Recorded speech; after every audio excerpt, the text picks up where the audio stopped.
Hi viewers, welcome to our channel. ప్రస్తుతం మనతో పాటు దాము బాలాజీ గారు సీనియర్ జర్నలిస్ట్ ఉన్నారు. వారితో ఒకసారి మాట్లాడదాం. సార్ నమస్కారం సార్. నమస్తే. సార్, కేంద్ర మంత్రి సురేష్ గోపి నాకు మంత్రి పదవి వద్దు, నేను రిజైన్ చేస్తాను, నేను సినిమాలే చేసుకుంటాను, ఇందులో డబ్బులు రావట్లేదని ఒక స్టేట్మెంట్ ఇవ్వడం జరిగింది సార్. ఇప్పుడు దీన్ని పవన్ కళ్యాణ్ గారికి కూడా లింక్ చేసి మాట్లాడుతున్నారు. అంటే పవన్ కళ్యాణ్ గారు కూడా డిప్యూటీ సీఎం గా ఉన్నారు, 5 శాఖలకు మంత్రిగా ఉన్నారు. సో అటు సినిమాలు కూడా వరుసపెట్టి చేస్తున్నారు. ఇప్పుడే 4 సినిమాలు కంప్లీట్ అయిపోయారు. ఇప్పుడు దీనిపైన వైసీపీ విమర్శలు చేస్తున్నారు. చూసా సురేష్ గోపి మంత్రి పదవికి రిజైన్ చేసి సినిమాలు చేసుకుంటున్నారు, మీరేమి ఇక్కడ ఇంత మంత్రిగా ఉండి సినిమాలు చేసుకుంటున్నారని చెప్పేసి విమర్శలు కూడా చేస్తున్నారు. మరి ఇప్పుడు పవన్ కళ్యాణ్ గారి ప్లాన్ ఏ విధంగా ఉంటుంది? అంటే సినిమాలు చేస్తూనే ఇటు అంటే పొలిటిక్స్ లో కూడా బిజీగా ఉంటారా, లేకుంటే పాలిటిక్స్ ఏమన్నా తగ్గించుకొని సినిమాలే చేసుకుంటారా? అంటే సినిమాలు అయితే భారీగానే ఉన్నాయి, 4 సినిమాలు కంప్లీట్ అయినట్టుగా తెలుస్తుంది. మరి ఏ విధంగా ఉండే ఛాన్స్ ఉంది సార్ ఆయన ప్లాన్? ఒక వార్త అయితే ఇప్పుడు వైరల్ అవుతుంది. అదేంటంటే పవన్ కళ్యాణ్ దాదాపు 10 సినిమాలు కమిట్ అయిపోయాడు అని వైసీపీ ప్రచారం చేస్తుంది. అంటే పవన్ కళ్యాణ్ రాజకీయాల నుంచి విరమించుకొని కంప్లీట్ గా సినిమాల్లోకి వెళ్తాడు అన్న ఒక కొత్త నెరేటివ్ ని వైసీపీ రంగంలోకి తీసుకొచ్చింది. దీనికి నేపథ్యం ఏంటంటే నిన్న కన్నూరు అని కేరళలో కన్నూరులో ఒక సభ జరిగింది. ఆ సభకి కేంద్ర petroleum and natural gas and పర్యాటక శాఖ టూరిజం కేంద్ర సహాయ మంత్రి ఆయన సురేష్ గోపిని, ఆయన సినిమాలు తెలుగులో కూడా వచ్చాయి, కన్నడలో కేరళలో ప్రముఖ యాక్టర్ ఆయన బీజేపీ నుంచి త్రిశూర్ ఎంపీగా గెలిస్తే ఆయన కేంద్ర మంత్రి పదవి ఇచ్చాడు. ఆయన 2008 నుంచి కూడా బీజేపీలో ఉన్నాడు. సో అందుకని ఆయన నిలబెట్టారు. ఆయన కేంద్ర మంత్రి సహాయ మంత్రిగా ఉన్నాడు. ఆయన నిన్న కన్నూరులో ఒక సమావేశంలో మాట్లాడుతూ, నేను కేంద్ర మంత్రిగా ఉండి నాకు ఆర్థిక కష్టాలు ఎక్కువ ఉన్నాయి, మంత్రిగా నాకేమి ఆదాయాలు రావట్లేదు, నేను సినిమాలు వదులుకోవడం వల్ల నేను ఇప్పుడు నా పిల్లలు ఇంకా సెటిల్ కాలేదు, నాకు డబ్బులు అవసరం, కాబట్టి నన్ను వదిలేసేయండి, నాకు మంత్రి పదవి వద్దు, నా బదులు సదానందం మాస్టర్ ఉన్నాడు రాజ్యసభ సభ్యుడు, ఆయనకి ఇవ్వండి కేరళ నుంచి, నన్ను విముక్తి చేయండి, నేను సినిమాల్లోకి వెళ్ళి మళ్ళీ డబ్బులు సంపాదించుకుంటానని ఓపెన్గానే ఆయన అనౌన్స్ చేశాడు. ఈ నేపథ్యంలో ఇప్పుడు పవన్ కళ్యాణ్కి దీన్ని అప్లై చేసి వైసీపీ దీన్ని కంపేర్ చేస్తూ, చూడు సురేష్ కుమార్ కేంద్ర మంత్రిగా ఉంటూ సినిమాలు ఆపేసి మంత్రిగా ఉన్నాడు, ఇప్పుడు ఆయన సినిమాలోకి రావాలంటే మంత్రి పదవి వదులుకోవడానికి సిద్ధపడ్డాడు. ఇక్కడేమో మన పవన్ కళ్యాణ్ 5 శాఖలు తీసుకుని డిప్యూటీ సీఎంగా ఉంటూ ఆయన సినిమాల్లో చేసుకుంటూ పార్ట్ టైం పొలిటీషియన్ ఉన్నాడు. సో ఇది కరెక్టా? ప్రజల డబ్బుతో ఆయన మంత్రిగా ఉంటూ ప్రజలకి ఆయన 5 శాఖలు పైగా 1, 2 కాదు 5 శాఖలు తీసుకొని 5 శాఖలకి న్యాయం, ఒక మంత్రి పదవే ఒక మంత్రి చేయడం కష్టంగా ఉన్న కాలంలో 5 మంత్రి పదవులు తీసుకొని ఇవి కూడా ఎట్లాంటి చాలా కీలకమైన శాఖలు, రూరల్ డెవలప్మెంట్, ఎన్విరాన్మెంటల్, అటవీ శాఖ, ఇవన్నీ ఎన్నో పనులు ఉంటాయి, ఎంతో చేయాల్సి ఉంటుంది. అలాంటి వాడు సినిమాలు చేసుకుంటుంటే నిన్నోడు రమ్మన్నాడు రాజకీయాలకి, నువ్వు సినిమాలే చేసుకోవచ్చు కదా. ఇప్పుడు 10 సినిమాలు దాకా ఉన్నాయని చెప్తున్నారు. 4 అయితే ఆల్రెడీ కన్ఫర్మ్ అయింది. ఒకటైతే నెక్స్ట్ మంత్ ఇప్పుడు షూటింగ్ కూడా స్టార్ట్ అవుతుందని అంటున్నారు. దిల్ రాజ్ది ఓజీ, మళ్ళీ ఓజీ 2 చేయబోతున్నారు. హరిహర మళ్ళీ 2 ఉంటుంది అంటున్నారు. తర్వాత మిగతా ఆయన పార్టీ మెంబర్ సెక్రటరీగా పెట్టిన అతనికి తాళ్ళూరి రాము, ఆయనకు కూడా డేట్ ఇచ్చాడని చెప్తున్నారు. దిల్ రాజు అయితే ఓపెన్ గానే అనౌన్స్ చేశాడు. దిల్ రాజు తర్వాత అనిల్ రావిపూడి కాంబినేషన్ లో సినిమా ఉండబోతుంది, స్క్రిప్ట్ రెడీగా ఉంది, అన్ని ఓకే అయితే సమ్మర్ నుంచి మేము షూట్ స్టార్ట్ చేస్తామని కూడా చెప్పాడు. సో ఇది కరెక్టా అన్న చర్చ ఒకటి నడుస్తుంది. రెండో ఆస్పెక్ట్, పవన్ కళ్యాణ్ రాజకీయాల్ని తగ్గించుకొని సురేష్ గోపి లాగా మెల్లగా సినిమాల్లోకి వస్తాడా? ఎందుకంటే ఆయనకి రాజకీయాల్లో ఆయనకు కూడా పెద్ద ఆదాయం ఉండకపోవచ్చు. సినిమాల్లో అయితే ఆయన ఇప్పుడు 100 కోట్ల రెమ్యునరేషన్ స్థాయి ఉంది. ఇప్పుడు ఓజీ ఆడింది కాబట్టి 100 నుంచి 150 కూడా వెళ్ళే అవకాశం ఉంది ఆయన. ఎందుకంటే ఓజీ నిజానికి పాన్ ఇండియా సినిమా కాదు. రేపొద్దున పాన్ ఇండియా సినిమా లాగా ప్లాన్ చేసి ముందు నుంచి చేస్తే ఆయనకు కూడా 150 కోట్ల వరకు మార్కెట్ ఉంది. సో అలాగా ఆయనకి సంవత్సరానికి 4 సినిమాలు చేసినా 600 కోట్లు మార్కెట్ ఉంది ఆయనకి. కాబట్టి అది బెటర్ కదా, రాజకీయాల్లో ఉండి ఏం సాధిస్తున్నాము, ఊరికి అనవసరమైన తలనొప్పులు తప్ప అన్న ఫీలింగ్ ఏమైనా ఉందా అన్న చర్చను కూడా క్రియేట్ చేస్తున్నాను. నిజానికి ఇదంతా పవన్ కళ్యాణ్ ఎక్కడ ఏమి చేయట్లేదు, ఆయన పాటికి ఆయన సినిమాలు రాజకీయాలు 2 చేసుకుపోతున్నారు.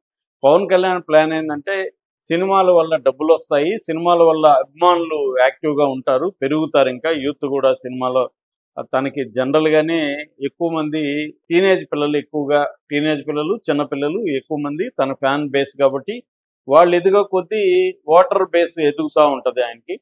సో అందువల్ల సినిమాలు ఆపేస్తే అది ప్రాబ్లం అవుతుంది. అందువల్ల ఈ క్రేజ్ని చూసుకోవడం, ఇటు డబ్బులు ఫ్లో ఉంటుంది, ఇది చూసుకోవడం. రెండోది ఆయనకి నేషనల్ లెవెల్లో కూడా క్రేజ్ అవసరం. రేపు పొద్దున బీజేపీ కూడా ముఖ్యంగా సౌత్ ఇండియాలో ఫోకస్ చేయాలని, అట్లాగే నేషనల్ లెవెల్లో కూడా ఈయన తిప్పాలని అనుకుంటుంది. అది పవన్ కళ్యాణ్కి కూడా అవసరం. ఎందుకంటే నేషనల్ లెవెల్లో ఈయన లీడర్షిప్ క్వాలిటీలకి, లీడర్షిప్ దీంట్లోకి వెళ్ళే అవకాశం కనబడుతుంది.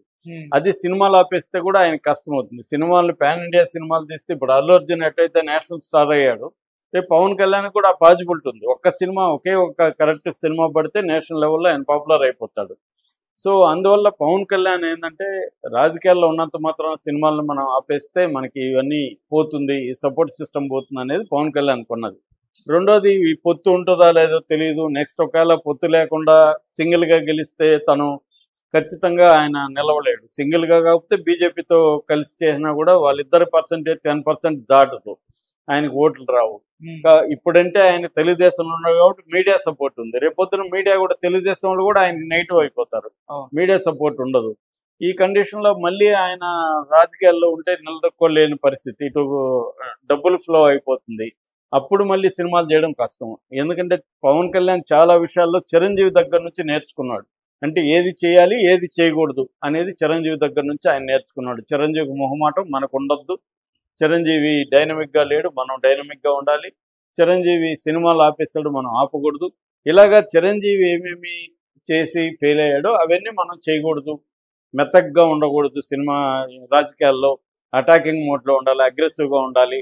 ఇవన్నీ కూడా ఆయన చిరంజీవి నుంచి ఎక్కువ నేర్చుకున్నాడు. కాబట్టి సినిమాలు కూడా ఆపకూడదు అనేది చిరంజీవి నుంచి నేర్చుకున్నాడు. కానీ ప్రజల పాయింట్ ఆఫ్ వ్యూ నుంచి చూసినప్పుడు వైసీపీ విమర్శలో వాస్తవం అయితే ఉంది. ఎందుకంటే నువ్వు ప్రజలు ఒక మంత్రిగా నిన్ను ఎన్నుకొని నీకు 100% స్ట్రైక్ రేట్ ఇచ్చినప్పుడు ఫుల్ టైం వాళ్ళకి సేవ చేస్తావని, కానీ నీ వ్యాపారాలు చేసుకుంటూ నీ సినిమాలు చూసుకుంటూ గ్యాప్ ఉన్నప్పుడు వచ్చి నేను చేస్తానంటే కుదరదు. రాజకీయాలు అంటే నీ ఇష్టం, నీ పార్టీ నీ ఇష్టం, కానీ సినిమాలకు వచ్చేసరికి అలా కుదరదు. మంత్రిగా ఉన్నసరికి అది కుదరదు. మంత్రిగా ఉన్నప్పుడు కంప్లీట్గా నువ్వు డెడికేట్ అయి చేయాలి.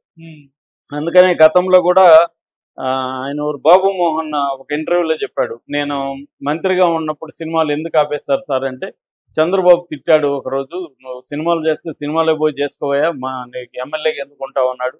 ఎమ్మెల్యేగా ఉంటేనే ఆయన్ని సినిమాలు చేయనీయలేదు చంద్రబాబు. కరెక్ట్ కూడా, ఆయన చేసుకున్న డెసిషన్ కరెక్ట్. ఎందుకంటే నువ్వు రోజా మీద కూడా ఇదే విమర్శలు వచ్చాయి. రోజా ఎమ్మెల్యేగా ఉండి ఇక్కడ వచ్చి ఆమె ఎప్పుడు చూసినా ఇక్కడ ఉండేది, నగిరి మా నియోజకవర్గం. ఆమె నగిరిలో వాళ్ళ భర్త ఉన్నాడు కాబట్టి కొంతవరకు కవర్ చేశాడు, కానీ ఆమె ఎవరికి అందుబాటులో ఉండదు. ఆమె ఎప్పుడు చూసినా హైదరాబాద్లో జబర్దస్త్ అని ఇంకోటి షోలు చేసుకుంది. అట్టేటప్పుడు ఆమెకి ఎందుకు రాజకీయాలు అనేది విమర్శ వచ్చింది, ఓడించారు కూడా. కాబట్టి ఖచ్చితంగా పవన్ కళ్యాణ్కి ఇది ఆయనకే కూడా నష్టం అవుతుంది. ఆయన అనుకోవచ్చు, ఇవన్నీ ఆయన ఊహించుకోవచ్చు, కానీ రేపొద్దున ప్రజల్లో ఖచ్చితంగా అది నెగిటివిటీ అవుతుంది. ఎందుకంటే ఇప్పుడు ఆయన ఏ శాఖలకు సంబంధించి సరిగ్గా పనిచేయట్లేదు. పవన్ కళ్యాణ్ ఒక ఏదో చేసేస్తాడు వస్తే అనుకున్నారు, ఏమి ఆయన చేసింది ఏముంది? ఇప్పుడు ఆయన సాధించిన విజయం ఏంటి? ఈ 17 నెలల్లో ఫలాని పని నేను చేశానని చెప్పమనండి. ఇది ప్రాబ్లం ఉంది పవన్ కళ్యాణ్కి. కాబట్టి అందులో వాస్తవం ఉంది. సినిమాలు ఎప్పుడో ఇవంటే అర్థం చేసుకోవచ్చు, ఇది ముందే స్టార్ట్ అయినాయి కాబట్టి కంప్లీట్ చేశారు. ఓజీ అండ్ హరిహర వీరమల్లు అంటే అర్థం చేస్తారు. మళ్ళీ కమిట్ అవ్వడం మాత్రం ఖచ్చితంగా ఆయనకి నెగిటివ్ అవుతుంది. ఎందుకంటే రాజకీయాలు ఫుల్ టైం, ఎమ్మెల్యేగానే ఫుల్ టైం పనులు ఉంటాయి. అలాంటిది 5 శాఖల మంత్రి, డిప్యూటీ సీఎంగా ఉండి నేను సినిమాలు చేస్తానని చెప్తే ఆ లాజిక్లు ఏవి కన్విన్స్ కారు ప్రజలు. నువ్వు పొలిటికల్ పార్టీ పెట్టినప్పుడు పొలిటికల్ పార్టీని రన్ చేసే దానికి అధికారంలో ఉన్నప్పుడు నీకు ఫండ్స్ ఏం ప్రాబ్లం ఉండదు పొలిటికల్ పార్టీకి. రెండోది ఆయనకి కావాల్సిన ఆస్తులు అనేవి ఉన్నాయి. ఆయన ఏమీ లేనోడు కాదు. ఈయనకంటే పూర్ వాళ్ళు భయంకరంగా ఉన్నారు చాలామంది ఎమ్మెల్యేలు. వాళ్ళంతా కూడా వ్యాపారాలు, నేను పూర్ కాబట్టి వ్యాపారాలు చేసుకుంటా, నాకు డబ్బులు లేవు కాబట్టి ఇంకోటి చేసుకుంటా అంటే జనం ఆదరిస్తారా? నువ్వు అట్టేటప్పుడు నిన్న ఒకటి రమ్మన్నాడు రాజకీయాలకి. రాజకీయాలు అంటే ఫుల్ టైము. ఒకప్పుడు కమ్యూనిస్ట్ పార్టీల్లో నేను కూడా పనిచేసాక చెప్తున్నాను, మాకు ఒక పైసా ఆదాయం లేదు. ఎవడు ప్రజల మీద బతికేవాళ్ళం, బట్టలు కూడా వాళ్ళు ఇస్తే వేసుకునేవాళ్ళం. వాళ్ళ దగ్గర సెకండ్ హ్యాండ్ బట్టలు తీసుకొని మేము వేసుకునేవాళ్ళం. వాళ్ళు కొత్త కూడా కాదు, ఫుల్ టైం విప్లవకారులు అనేవాళ్ళు వాళ్ళని. సో అలాగే కమ్యూనిస్ట్ పార్టీలో కూడా హోల్ టైమర్స్ అంటారు. హోల్ టైమర్స్ అనేవాళ్ళు ప్రజల మీద ఆధారపడి బతికేవాడు. ఇవాళ వచ్చి ఈ లాజిక్లు చెప్తే వేల కోట్లు కావాలా నువ్వు సేవ చేయడానికి? కాబట్టి ఈ లాజిక్లు ఇవాళ కన్విన్సింగ్గా లేవు. పవన్ కళ్యాణ్ కూడా సినిమాలు పక్కన పెట్టి రాజకీయాలన్నా చేయాలి, లేదా రాజకీయాలను పక్కన పెట్టి సురేష్ గోపి లాగా సినిమాలన్నా చేయాలి. అంతేగాని నాకు డబ్బు లేదు కాబట్టి నేను సినిమాలు చేస్తాను, జగన్ బిజినెస్ చేయలేదా? జగన్ చేయలేదు. జగన్ 24 అవర్స్ ఉన్నాడు ప్రజల్లో. 3000 కిలోమీటర్ల పాదయాత్ర ఎలా చేశాడు ఆయన వ్యాపారాలు చేస్తే? వ్యాపారాలకు వేరే వాళ్ళని అప్పగించాడు. ఇప్పుడు లోకేష్ ఎందుకు హెరిటేజ్ నుంచి బయటకు వచ్చాడు? డైరెక్టర్ దగ్గర నుంచి ఫుల్ టైం నేను ఉండాలని వచ్చాడు Lokesh. That is the right decision. ఎవరైనా లోకేష్ అయినా చంద్రబాబు అయినా వ్యాపారాల్లో వాళ్ళు లేరు, వాళ్ళ ఫ్యామిలీని దించారు. జగన్ అయినా అంతే. ఎవరైనా కూడా నేను వ్యాపారాలు చేస్తాను, అధికారంలోనూ ఉంటానంటే కుదరదు. అది నిజానికి రేపు కోర్టులు కూడా ఖచ్చితంగా ఇబ్బంది పెడతాయి. ఆల్రెడీ విజయ్ కుమార్ అనే ఐఏఎస్ ఆఫీసర్ కోర్టులో కూడా ఉంది. కాబట్టి పవన్ కళ్యాణ్ కూడా ఆలోచించుకోవాలి. సినిమానా రాజకీయం రెండిట్లో కాళ్ళు పెడతాను అంటే కష్టం అవుతుంది, ఆయనకే ఇబ్బంది అవుతుంది. Okay sir, thank you so much.